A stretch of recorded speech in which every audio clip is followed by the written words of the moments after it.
നമസ്കാരം, പ്രവാസി മലയാളിയിലേക്ക് സ്വാഗതം.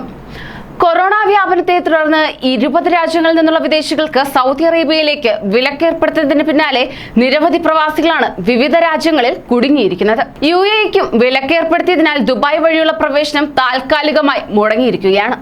ഒമാൻ വഴി സൗദിയിലേക്ക് പോകാമെങ്കിലും യാത്രക്കാരെ കാത്തിരിക്കുന്നത് വെല്ലുവിളികളും പണച്ചിലവും തന്നെ.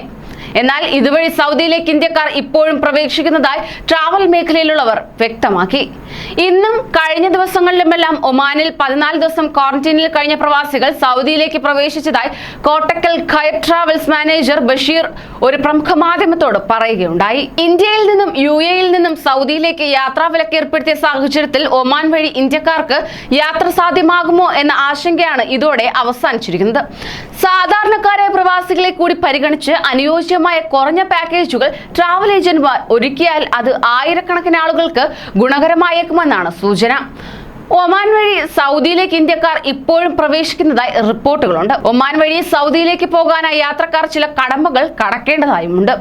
നിലവിൽ ഒമാൻ സൗദിയുടെ ഗ്രീൻ പട്ടികയിലുള്ള രാജ്യമാണ്. ഇന്ത്യയിൽ നിന്നും UAEയിൽ നിന്നും നേരിട്ട് സൗദിയിലെത്താൻ കഴിയില്ലെങ്കിലും ഒമാനിലെത്തി 14 ദിവസം ക്വാറന്റൈൻ പൂർത്തിയാക്കിയാൽ സൗദിയിലേക്ക് പോകാൻ സാധിക്കും. സൗദിയിലേക്കുള്ള റോഡ് അതിർത്തികൾ അടച്ചെങ്കിലും വിമാനം വഴി ഒമാനിലേക്ക് വിസിറ്റ് വിസ കിട്ടുന്നുമുണ്ട്.